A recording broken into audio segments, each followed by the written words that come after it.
வணக்கம்.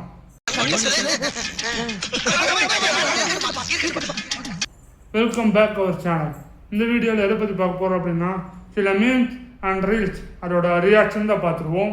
First video பார்த்துருவோம். எவன் பார்த்த வேலைடா இது, நான் சிங்கம், நான் சிறுத்தை, அப்போ நான் யார் சிறுத்தை. இதே நம்ம பழைய மீமாக இருந்தாலும் இதை பார்க்க ஒன்று காமெடி வரும். என்னடா ஒரு சில டைம் இந்த படம் பார்க்க போது தோணும், நான் சிங்கம்டா நான் சிறுத்தடல. அப்புறம் அந்த டைகரோட ஃபேஸை பாரு, யார் சிறுத்தை அப்படின்னு. டே பேக் முடிச்சல தொட்டு கும்பிடு, இல்லைன்னா இல்லை படிப்பு வராதுடா. என்னடா ரொம்ப பயப்படுத்துறீங்க. ஸ்கூல் டேஸில் இந்த மாதிரி தான் பயப்படுத்துவானுங்க. பேக் முடிச்சல தொட்டு கும்பிட்றாங்க, இல்லை படிப்பு வரா அப்படிமானுங்க. ஒரு சில டைம் டே ஸ்கூலுக்கு பின்னாடி சுடுகாடு இருக்கிறான், கிளாஸ் முடிஞ்சோடனே போய் கிளாஸ் ரூம் போகிறேன்டா அப்படிமானுங்க. அப்புறம் இதுரா இது பேப்பரு எக்ஸாம் வைப்போம், ஃபஸ்ட்டு பேப்பரில் மேலே சாமி துணை போட்டு எழுதுறான், அப்புறம் நீ அழகு எழுதுவேன், இல்லை ஃபெயில் ஆகிடுற எக்ஸாமில் அப்படிமானுங்க. ஸ்கூல் டைமில் சிலதெல்லாம் சொல்லி பயப்படுத்துவானுங்க.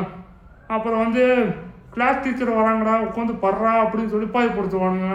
ஐயோ சாமி, அந்த டைமு பயப்படுத்துறாங்க. இப்போலாம் நினச்சி பார்த்தா சிரிப்பாகவே வருது.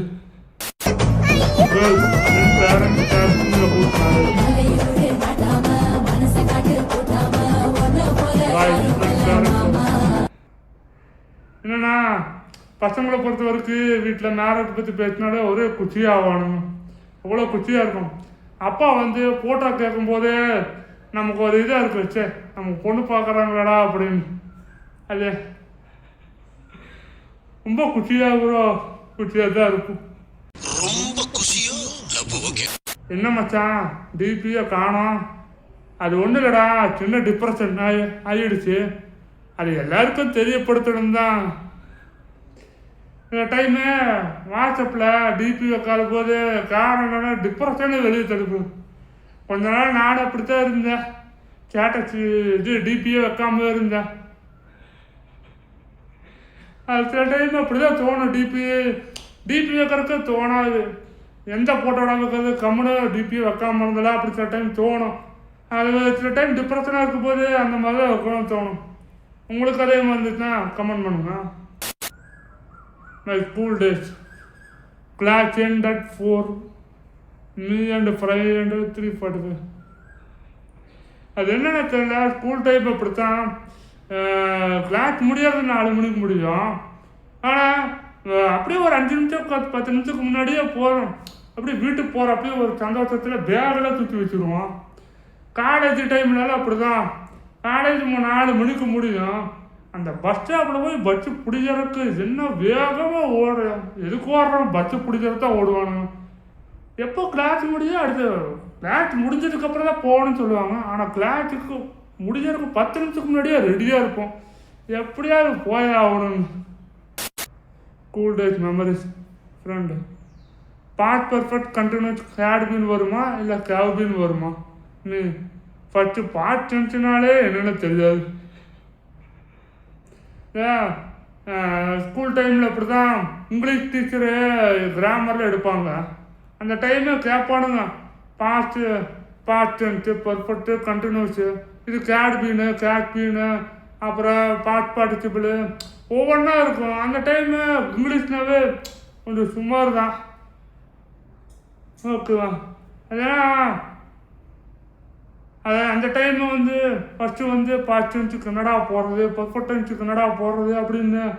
அதை சில டைம் ஃப்ரெண்ட்ஸுக்கு கேட்போம், அப்படின்னு வருமா பாஸ்ட் பீனு, டே பாஸ்ட் டென்ஸுனாவே என்னன்னு தெரியாதா அப்படின்னு.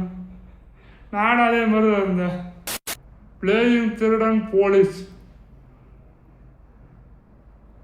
நம்ம தான் திருடனா? கண்டுபிடி. இந்த ராஜாராணி போலீஸ் திருடன் விளையாடுறப்போ கொஞ்சம் இன்ட்ரெஸ்டிங்காக இருக்கும். அந்த டைமு எல்லாத்துக்கும் ஒரு கார்டை எடுத்துருவானுங்க. போலீஸ் யாரோ திருடனை கண்டுபிடிக்கணும். அது என்னமோ தெரில, நம்ம எடுக்கிற கார்டு மட்டும் நம்ம தான் திருடனாக மாட்டிக்குவோம். அந்த டைம் காட்டும்போது ஒரு பிரச்சனை, சிரிப்போம், அதே திருட கண்டுபிடுறா அப்படின்போம். ஒரு சில டைம் முனிப்போம், ஐயோ நம்மளை கண்டுபிடிச்சிருவானோ அப்படின்னு. திருடன் வரும்போதே தோணும், நான் திருடன் இல்லைடான்னு சொல்லி இதாக இருக்கும். அதெல்லாம் சின்ன வயசில் அந்த ஒரு கேம் அதெல்லாம் சூப்பராக இருக்கும். மச்சான் ஒரு கருப்புடா இருக்குதாடா ஆஃப்டர் வாட்சிங் மொபைல் நோட்டிஃபிகேஷன் மச்சான் ஓப்பன் பண்ணாத காற்று கேட்பான். இப்படி தான் ரொம்ப நாளாக நம்ம கூட மெசேஜ் பண்ணாமல் இருப்பான். ஒரு ஃப்ரெண்டு எப்படி யாரோ ஒருத்தர் ரொம்ப நாள் நம்ம கூட மெசேஜ் பண்ணாமல் இருப்பான். திடீர்னு நம்ம மெசேஜ் பண்ணி மச்சான் ஒரு ஹெல்ப்படா அந்த டைம் மட்டும் மச்சான்னு சொல்லி கூப்பிடுவானுங்க. ஆன்லைன் இருக்கிறியாடா அப்படின்னு கேட்பானுங்க. அந்த டைம் மொபைல் நோட்டிஃபிகேஷன்லாம் வரும். தெரியும் மச்சான் இருக்கிறியாடான்னு சொல்ல போதே நமக்கு தெரியும் அவன் காசு தான் கேட்பானு அப்படின்னு. அந்த டைம் மட்டும் நம்ம ஆன்லைன்லேருந்து லெஃப்டாக இருக்கும். அது எனக்கு நிறைய வாட்டி நடக்குது. பிடிச்ச பாட்டு போடுறாங்கள சாப்பிடாத வந்துடுங்க. சார்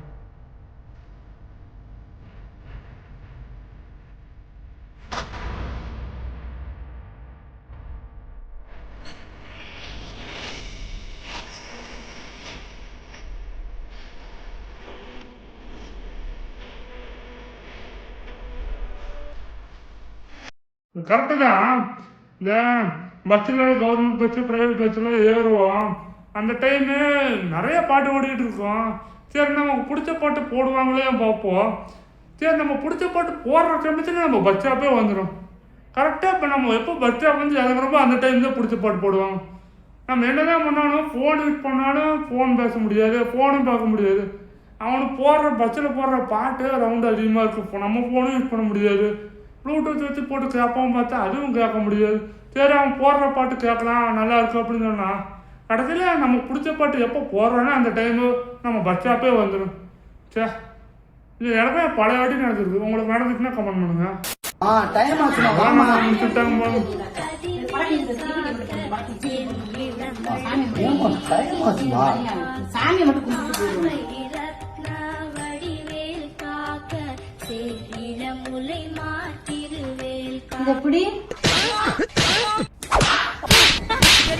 மொழிக்காக போட்டு ஐயோ அம்மனை கட்டி ஆக்கிறாத சொன்னா கேளு. நான் ஊர்ல மான மரியாதையோட நம்ம வீட்டில் இருக்கும்போது அறியாமலேயே நம்ம வெளியில் என்ன தப்பு பண்றோமோ அதை அப்படி தெரியாம அம்மா முன்னாடி பண்ணி வைப்பானுங்க. ஒரு சில டைமு இந்த என்ன பண்ணுவோம் அதான் அந்த எப்போ அந்த தீப்பெட்டி கொடுக்குறாங்களோ அந்த ஸ்மோக்கிங் பண்ணுற மாதிரி பண்ணுறது. அப்புறம் தண்ணி வந்து கிளாஸில் ஊற்றும் போது மட்டும் அதை அப்படியே இப்படி பார்த்து ஊற்றுறது. அது என்ன நம்ம வெளியில் பண்ணுறது அப்படி எல்லாமே வீட்டுக்கு வந்து பண்ணலாம் தோணும். ஒரு சில டைம் வேறு என்ன தோணும் நார்மலாக இது முட்டாய் இது வச்சுருப்போம் அதை வந்து கையில் பிசைஞ்சு சாப்பிடுவோம். அதை பார்த்தாலும் அது அந்த டைம் வந்துடும். அவனை சொல்லி நிறுத்துக்கலாம்டா. அவன் நிறுத்துற லூசுக்கு மட்டும் வந்துட்டே இருக்கான் போடுறா வர நிறுத்துற அவனை பைத்தியக்காரப்ப எதுக்குடா வரீங்க எங்கெல்லாம் ஸ்கூல் டைம்ல காலேஜ் டைம்லாம் நடக்கும். இந்த 10th படிக்கும்போது 12th படிக்கும் போதெல்லாம் நமக்கு வந்து அடுத்தபடியே பிடி பீரியடாக இருக்கும், கேம் பீரியட்லாம் இருக்கும். சரி அது எப்போ கரெக்ட் எப்படி இருந்தாலும் வாரத்துக்கு ஒரு நாள் 2 நாள் தான் ஸ்கூல் டைம் வந்து கேம் பீரியட் வரும். அதுக்கு முந்தின கிளாஸ் கண்டிப்பாக மேத்ஸ் பீரியட் இருக்கும். அந்த மேத்ஸ் பீரியட் மட்டும் வந்துடுச்சு அப்படின்னா அந்த மேத்ஸ் பீரியட் முடிஞ்சதுக்கப்புறம் கேட்பார் சார் அடுத்த பீரியட் என்ன பீரியட் அப்படின்னு கேட்டால் பிடி பீரியட்னு சொல்லுவோம். சரி ஓகே அடுத்த பீரியட் மேத்ஸ் கிளாஸ் தான் அப்படின்னு சொல்லிட்டு மிடில் கிளாஸ் கண்டினியூ பண்ணுவாங்க. அது கூட பரவாயில்லைங்க. நான் காலேஜ் படிச்சுட்டு இருந்தேன். அந்த டைம் ஒரு சார் இருப்பார். அவர் எப்போ வந்தார் எந்த பீரியட் வராரோ அதுக்கு அடுத்து எல்லா பீரியடும் அவரும் எடுத்துவார். ஒரு எக்ஸாம்பிள் செகண்ட் பீரியடில் அவர் வராரு அப்படின்னா அடுத்து 3rd period 4th period 5th period அடுத்த அவர் எல்லா அவருமே அவரே எடுப்பார். நான் காலேஜ் டைம் அவர் ஒருத்தர் தான் எடுப்பார். ஃபஸ்ட் ஹவர் வந்துட்டார் அப்படின்னா அடுத்து 4 ஹவர் அவரும் எடுப்பார். செகண்ட் ஹவர் வந்துட்டாருன்னா அடுத்து 3 ஹவர் அவரும் எடுப்பார். ஏன்னா சரி அந்த ஸ்கூல் டைம் அதே மாதிரி தான். மை ஃப்ரெண்ட் மச்சான் ரெஸ்யூமில் கரியர் கேப் மேனேஜ் பண்ணுற ஏதாவது சொல்லுடா. கொலை, கொள்ளை, கற்பழிப்பு, பாலியல் பலாத்காரம், சங்கிலி பருப்பு, தாலி அரிப்பு என்று என்ற சட்டம் உண்மைதான். நமக்கு ரெஸ்யூம் கிரியேட் பண்ணுறோம். ஃபஸ்ட் டைம் ரெஸ்யூம் கிரியேட் பண்ணுறது எப்படின்னு தெரியாது. எப்படின்னா ஃப்ரெண்ட்ஸ்கிட்ட கேட்போம், இல்லை யாரோ ரெஸ்யூம் எடுத்து வந்துருப்பானுங்க. அதை அப்படியே ஃபோட்டோவும் நம்ம நேமு இதை மட்டும் மாற்றிட்டு அப்படியே ரெஸ்யூம் இது பண்ணிடுவோம். சரி ஒரு சில டைம் நமக்கா தோணும் சரி நம்ம ரெஸ்யூம் நம்மளே கிரியேட் பண்ணான்னு ஃப்ரெண்ட்ஸுக்கிட்ட ஐடியா கேட்டா அப்படின்னா அவன் இந்த மாதிரி ஐடியா தான் கொடுப்பானுங்க.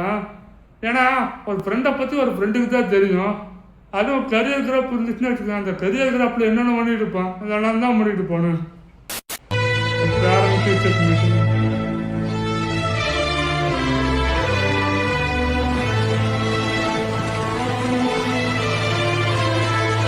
கரெக்டாக தான், உண்மைதான். ஸ்கூல் டைம் எல்லாம் பேரண்ட் டீச்சர் மீட்டிங் வரும்போது இப்படி தான் இருக்கும். நம்மளை பற்றி டீச்சர் எல்லாத்தையும் சொல்லிட்டாங்க அப்படின்னு வச்சுக்கோ, வீட்டுக்கு வந்து ஒரே அடி தான் விடுவோம். அம்மா கிட்ட போய் parent school teacher parent meeting வரும்போது எல்லாத்தையும் டீச்சர் வந்து நம்மளை பற்றி எல்லாத்தையும் பேரண்ட்ஸை சொல்லிட்டாங்க அப்படின்னா வீட்டுக்கு வந்து என்ன விடுவோம், அடி சும்மா வெளுத்து கட்டுவாங்க. அந்த டைம் நம்மளோட ரியாக்ஷன் இந்த மாதிரி தான் இருக்கும். என்ன பத்தி உயிர்ப்பை கொண்டானடி இன்று நானும் உன்னில் விழ விழியீர்ப்பை கொண்டேனடி. என்ன சொல்ல சொன்னா என்ன சொல்லிட்டு இருக்க?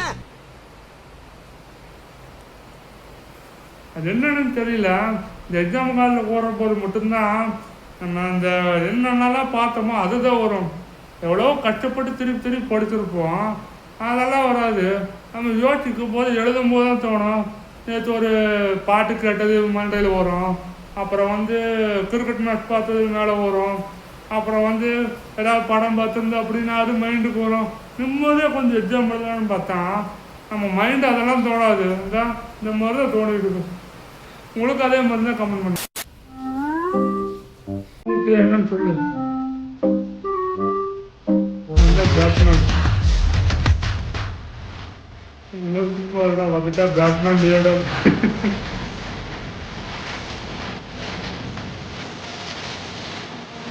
ஸ்கூல் டைம்ல அந்த மாதிரி தான் இருக்கும்.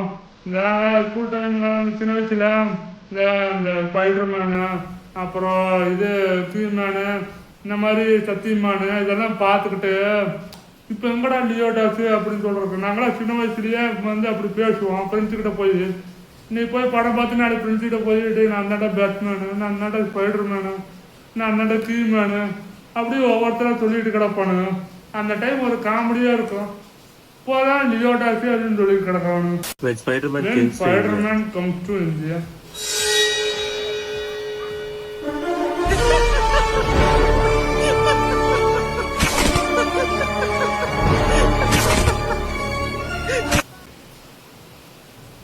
பேர்பட்ட மனுஷன் பறந்து பறந்து காப்பாற்றுற மனுஷன். அவங்க நாட்டில் பறந்து பறந்து காப்பாற்ற முடியும், ஆனால் இந்தியாவுக்கு வந்து எங்கே போய் பறக்க முடியும்? இந்தியாவுக்கு வந்து சீடு நல்லா இருந்துச்சு. என்ன பண்ற? என்ன வெப்பூட்டு வெப்பூட்டா இந்தியாவுக்குள்ள பறந்துருவியா நீ? ஏண்டா அமெரிக்கால கண்ணுக்கு சற்று தூரம் வரைக்கும் பில்டிங்கா இருக்கும், வெப்ப விட்டு பறந்து போவ. இங்க என்ன ஏன்டா அடிக்கிற? இங்க அடிச்சாதான்டா அங்க வலிக்கும், இங்க அடிச்சா இங்க தான்டா வலிக்கும். சிரிக்கிறான் பாரு. எங்கடா? உண்மைதான். என்னன்னா ரிமோட் வேலை செய்யல அப்படின்னா நாம அதை மாற்ற வேண்டிய செல்லு, ஆனால் அதை மாற்ற மாட்டோம். அதை போட்டு ரிமோட்டை போட்டு தட்டுவோம். ஒரு சில நேரம் அது ரிமோட்டே உடஞ்சே போயிடும். அது போடுற தட்டில் ரிமோட்டே உடஞ்சி போயிடும். கம்முன்னு அந்த 2 செல்லு 10 ரூபா 20 ரூபா கொடுத்து செல்லை மாத்திரை விட்டு போட்டு அந்த ரிமோட்டை போட்டு தட்டுவோம். அது ஏன்னா ரிமோட்டு மாத்தினா ரிமோட்டில் செல்லு தான் மாற்றணும். செல்லை மாத்திரை விட்டு போட்டு ரிமோட்டு போட்டு தட்டுவேன். டேட், என்ன மாதிரி நீங்களும் லைஃப்பில் கஷ்டப்படக்கூடாதுடா. ஆஃப்டர் 15 மினிட்ஸ் டேட், வாழ்க்கையில் கஷ்டப்பட்டாதான்டா முன்னுக்கு வர முடியும். நல்லா பேசுறடா. வீட்டில் பேரண்ட்ஸ் எல்லாம் இப்படி தான் அட்வைஸ் பண்ணுவாங்க. என்ன மாதிரிலாம் கஷ்டப்படக்கூடாதா அப்படிம்பாங்க. கொஞ்ச நேரம் கழிச்சு கஷ்டப்பட்டாதான்டா வாழ்க்கையில் முன்னேற முடியுது அப்படி இல்லை.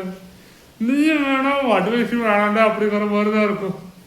அட்வைஸ் இது பண்ணுறது பேரில் நல்லா காமெடி தான் பண்ணிருக்கிறானு. நீ எவ்ரி டைம் வாட்சிங் கார் வரும்போது